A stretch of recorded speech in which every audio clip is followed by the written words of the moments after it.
Well, welcome back, everybody, to Between Two Sermons. So great you are here with us, and it's especially great to have Kelly Fasshold, our outreach director here at Browncroft, sitting next to me today. This is quite a treat to have you with us, Kelly, so thanks for joining us. Oh, I'm honored to be here. Well, it's an honor to have you here, especially as we talk about this fifth commandment. And I ended up doing the sermon this week on the fifth commandment, but I did research on this, some of the rabbis would say this is actually the hardest commandment to keep. And I think it's because there's so much emotion attached to this commandment. Yeah. In our own lives. I think if any of us are honest about it, we all carry joy with our family of origin. We also carry pain with our family of origin. Yeah. Some of us, the experience levels are different on both of those, but nobody escapes scot-free when it comes to our families. Right. And so some of the most emotional words in the English language are mom and dad. Yeah. I think. Yeah. So as we think about you and having your presence here, like I'd love for people, I know your story a little bit. We've had some great conversations in the past, and that's why I thought Kelly would be amazing to just share about this, because I've seen you really strive to live this command out in your life, and heard you tell stories about this in your own life. Yeah. So maybe just give people a little bit of background, your background. Sure. You're, born in Korea. Yeah. Right. Right. So this is so just, Yeah. let people know. A little bit of my background. Yeah. I was born in Seoul, and I was abandoned when I was about 2 years old. I guess it was at a marketplace, and was brought by the police. The police found me and took me to an orphanage, and my parents decided to adopt a Korean, and they chose me of all the children they could have adopted. And then I was brought into their home not far from here. Wow. Yeah. And so you mentioned family of origin. This actually isn't my family of origin, but definitely my family. Yeah. So there's probably two different ways that you've had to think about this command. And that's a unique situation. Yeah. And even your family of origin is probably a whole nother aspect to this, maybe. How did you process that, if you don't mind me asking? Like, process being left in a marketplace? Oh, wow. Well, so I grew up with a different story. Okay. Which was that my parents of my family of origin actually took me to the police station. And my adoptive parents heard this story, and so they reiterated it to me and said, your parents must have cared so much about you. They wanted, you were 2 years old, so obviously they wanted to keep you, and then, situation must have changed.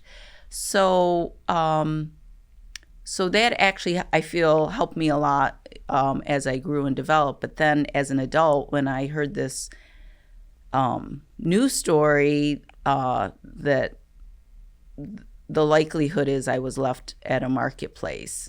And that was actually really traumatic for me. I bet. Yeah.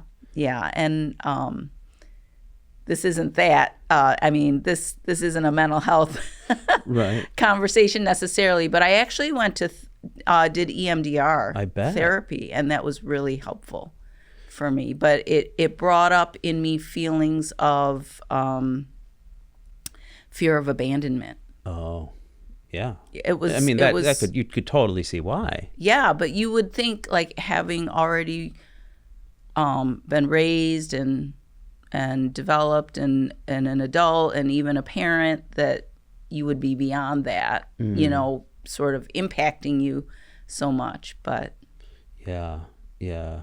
Wow. But it was still there. yeah, It was still there. it like, yeah, it changed my story of origin and background, and yeah, it just was deeply personal. And but in terms of the family that adopted me, because of that, both what I understood from the beginning, but even more so after learning more about what life was like in Korea, I just am so thankful. I grew up very thankful, and I continue to be so thankful for the fact that they chose me and all the sacrifices and life that they gave me. Yeah. That's a beautiful place to start, because as I've thought about this and tried my best to kind of go, okay, Lord, what does it mean to honor? I think that's the first place we start, is by thankfulness.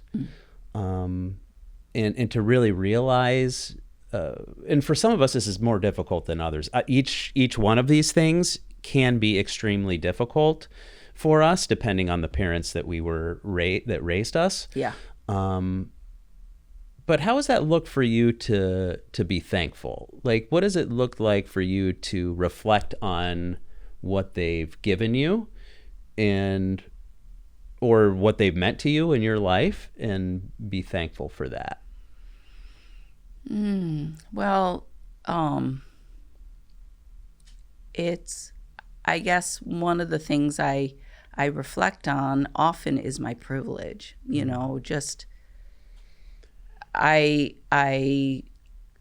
learned that in the orphanage they had like 80 children in a room and 3 babies in a bed and like 3 workers just rotating around, and I mean, that's just one example of the challenges at that time. It was a very impoverished country when I was there. And so, my parents just demonstrated so much love, and they were, in their mid-40s when they adopted me, and they could have considered themselves finished having a family. They had my older sister.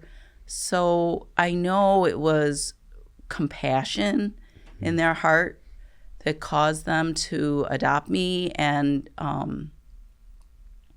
I think it gives me love also to want to share with my kids. I feel like even my kids are beneficiaries of that kindness and goodness that my parents gave to me. Yeah. So absolutely. Yeah. Absolutely. And there are those things that we can be thankful get passed down to us from generation to generation, and we can give thanks about those things. Yes. So Kelly, as I think about this commandment, one of the things I think about is how I grew up with this commandment, which was essentially, the commandment means just do whatever your parents say you should do. That's it. And it's basically a commandment for kids. And it's interpreted, just do everything your parent says. How did you experience this commandment growing up? What did it mean for you? Like, how were you raised with this? Yeah, I would say very similarly. Yeah, you definitely the obedience. I mean, there's another verse that talks about that. So definitely the obedience was very significant. I think also there was a sense in which, and I don't know where this came from, but you don't talk about your parents in a way that might, make them look less than.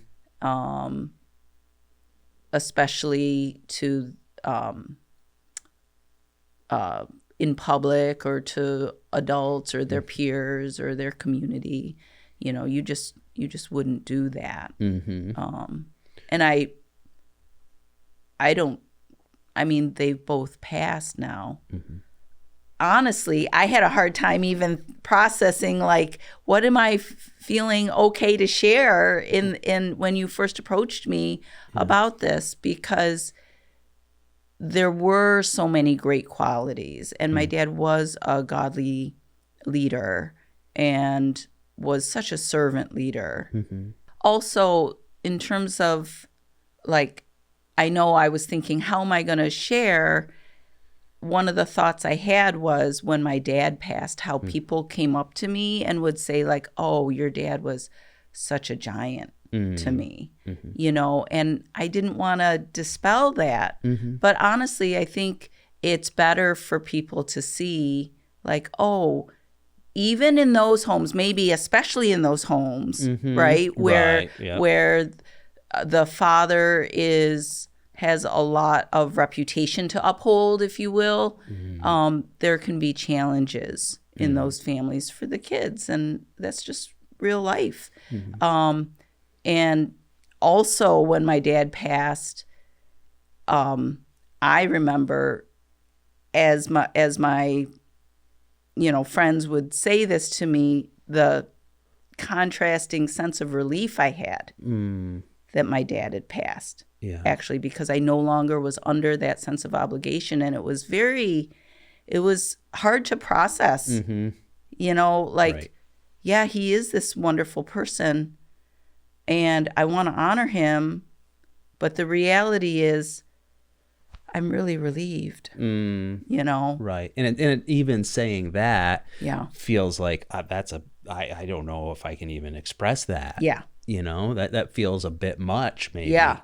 Am I disobeying this because I'm relieved? Right. And would I ever tell anyone? Yes. Yeah. That's a big thing. But I think in his perfect state now, he would say, if it can bless other people and help them, yes, go ahead. Right. So right. that's what I'm going with, and it's helped me as a parent. And I think for some of us, though, we may be raised in environments where it's only focused on the positive, and where we feel like, to honor my parents, I have to then ignore some of the pain that was caused. Sure. I have to just put that aside. Don't ever think about it. Right. Stuff it down. But I don't think that's what the command is really telling us to do, because it's just not practical. Sure. But I think we are called to forgive. Yeah. Certainly that's part of the honoring process, is to forgive. Yeah.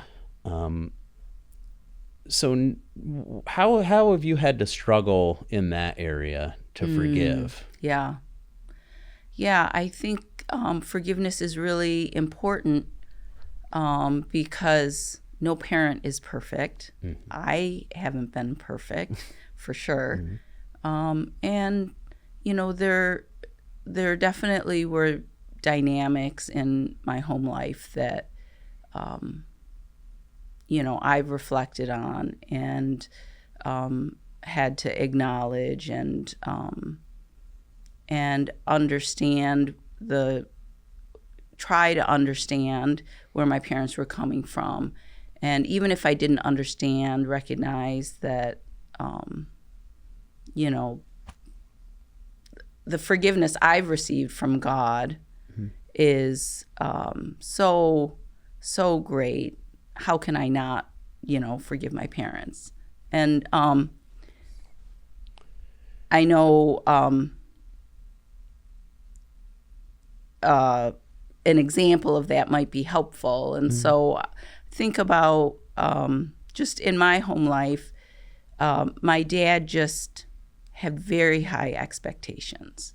And it wasn't just high expectations, it was obligation, and it was unspoken.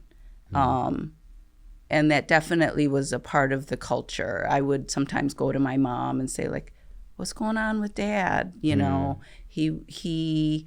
His response to if he was displeased with me was silence treatment.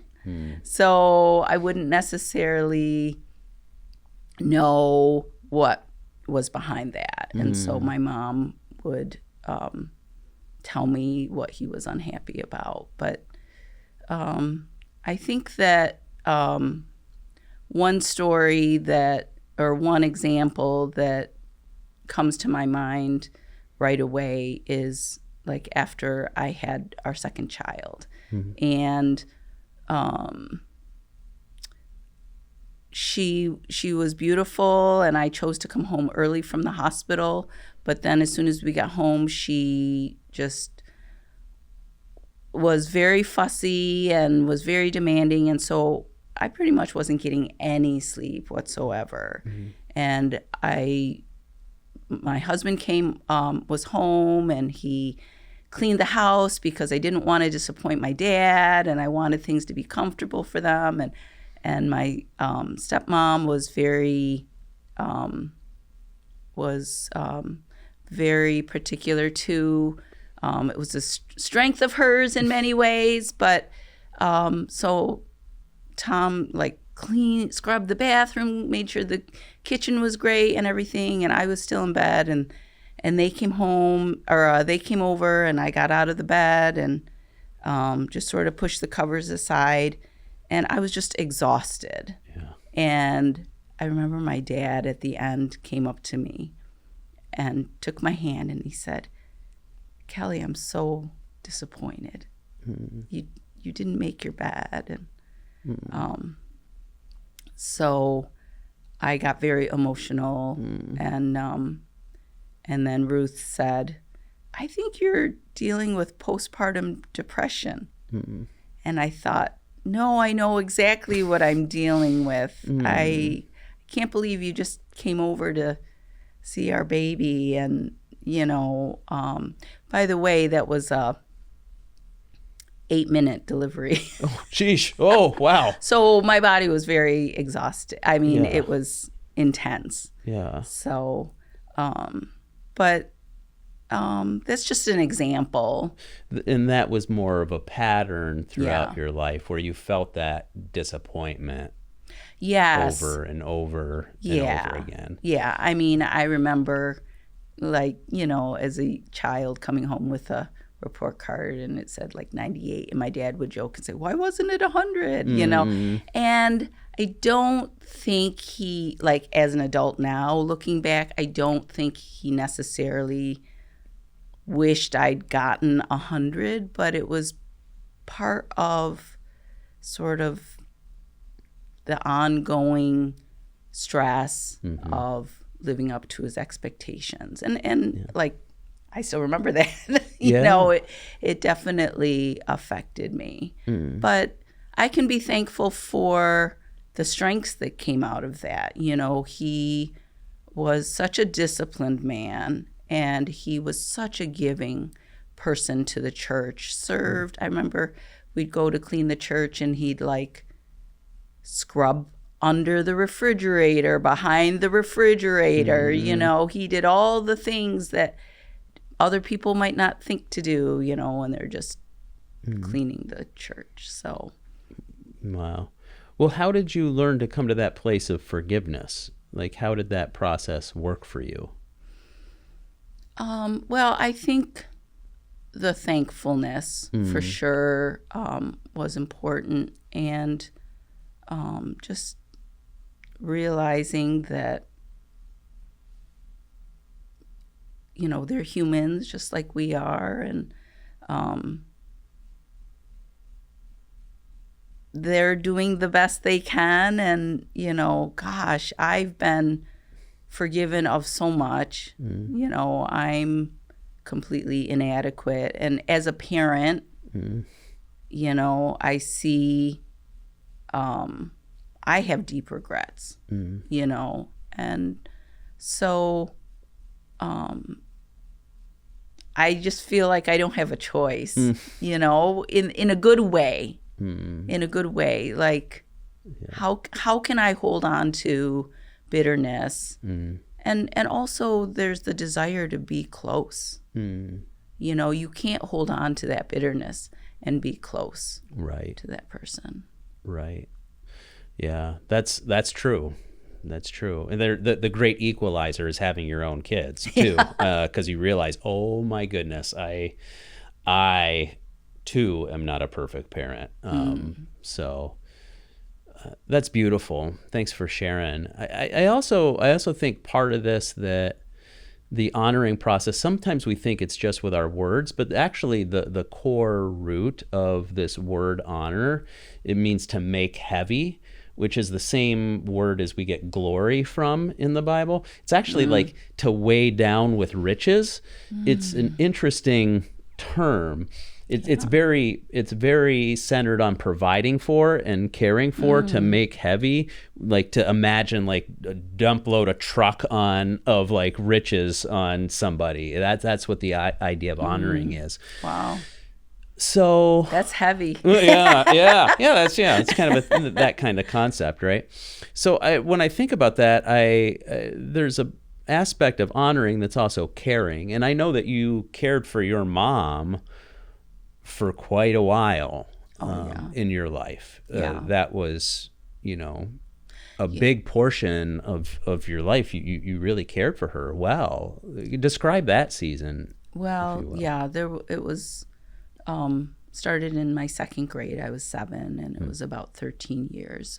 My mom had cancer, and she had it when I was 7, and then she went in remission, had treatment, and then it came back, and had a second cancer along the way. So it was very long. She became an invalid, and it was, anyone knows who walks alongside someone who suffers so much. It can feel isolating for yourself. You feel like people don't really know your situation, and you're not going to unburden yourself on them. You can feel alone. And I remember at one point I was a teenager. I think I was in high school, and I just remember feeling so alone. And I got in a ball in the middle of my living room, and I just cried out to the Lord, and I said, I don't know if I can, handle this another day. I just feel so alone. And then a friend knocked on the door. Holy cow.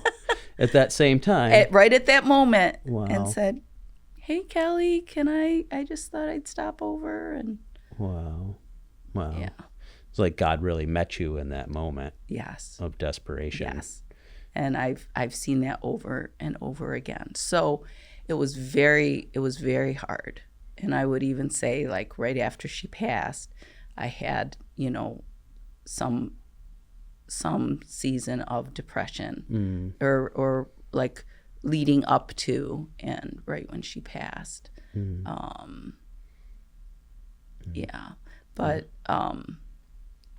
But leaning on God, seeing God respond in that way, in different ways. Just, seeing my mom suffer was so hard, but she told me at the end when she was an invalid, she said, Kelly, I just want you to know, I know what faith is.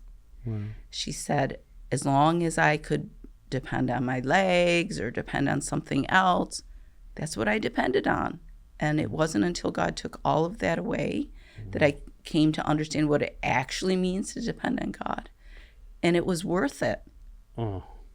And Wow. so just all these little treasures from that season of my life, I still draw on today. Wow. And Wow. So. But that took something of you Yeah. to care for her. Oh, yeah. I mean, a lot of you, not Yeah. just something. It took a lot of you. 13 years of cancer is a long time. And your formative years, like you left college, right? Is that right? I quit college to finish taking care of her. Yeah. Yeah. I mean, that is what this is all about. Like, you lived that out really well, like super practically.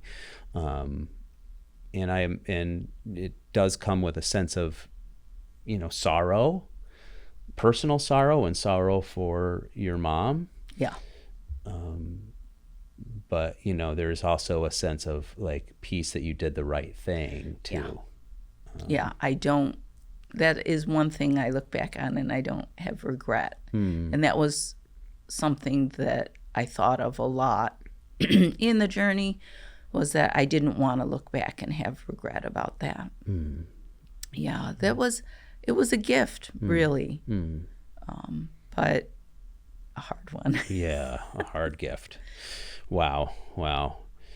So I think the last kind of thing that we can do to honor our parents is really kind of redeeming some of that that we've been left with as we sort through things. I like to talk about it as moving the football down the field a little bit. That's the analogy I like to use. Sure. I've heard it used before. It's like we get the football.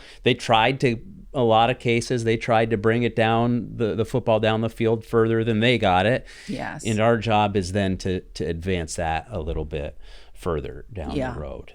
That's a way of actually honoring our parents. Oh, yeah. So what does that look like for you in your life as you look back on your experience and as you've tried to move the football down the field, so to speak? Yeah. Well, I think that, as I shared about gratefulness, I think that is something I have passed on to my kids, and I'm already receiving it back. What a gift, But also,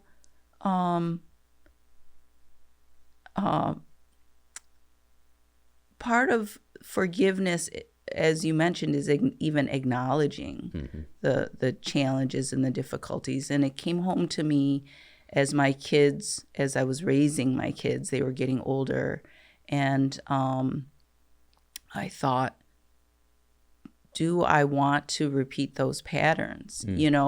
Sometimes you see things, you think clearly, if only your kids would listen to you or understand what you'd like to share with them or whatever. But I realized what was more important to me as they were getting older was that they knew how much I loved them and that there was no obligation there. There was no obligation, just open arms. And, that's not to say I've done that perfectly. But my kids, I'm so honored that they don't all agree with me in many things, but they all want to spend time with us, and they sacrifice their holidays, and they all come home, and we cram 15 people in our little 3-bedroom house, but there's so much joy there. Yeah. And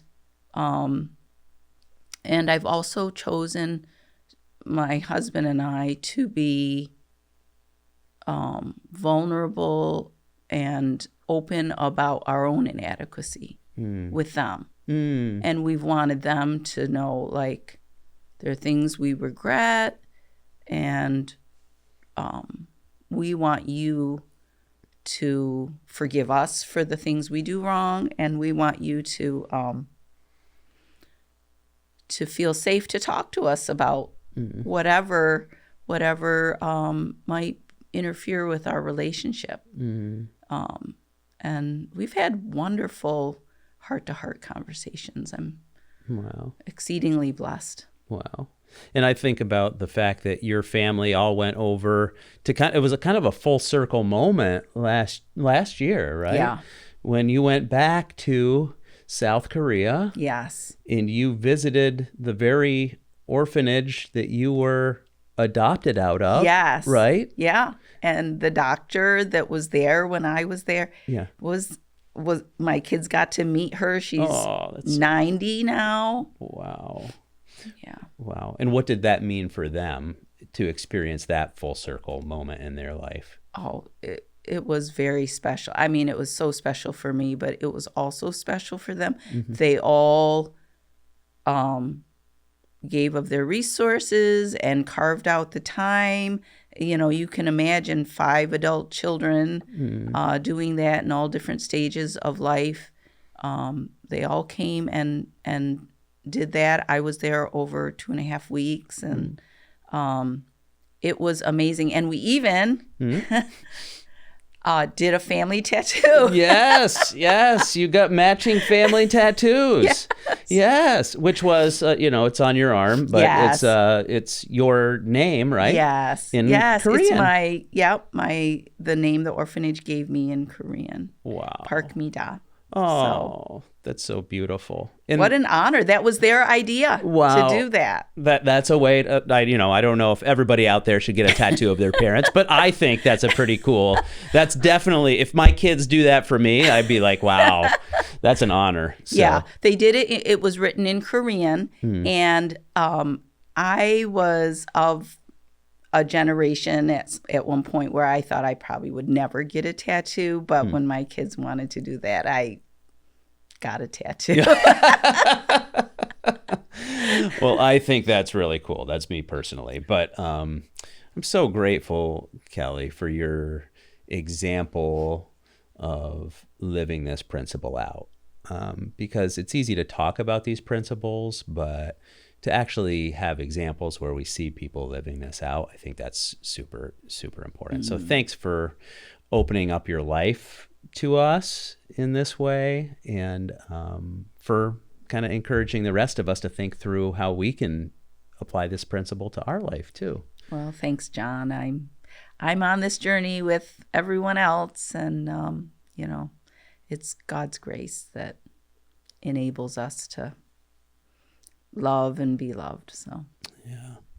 Well, for the rest of us, hope you've enjoyed this conversation, and perhaps even think about this, of those areas of honoring our parents, which one stands out the most to you right now as you have a little space to think about, whether it's Kelly's story, which is very moving, or just those principles in general. What stands out? Thankfulness, forgiveness, care, or even redeeming the stories that we've inherited in our lives. And maybe where is God asking you to lean into in your own life during this season? So I hope you consider that, talk about it with your small group, hopefully, and we'll see you back here next time on Between Two Sermons.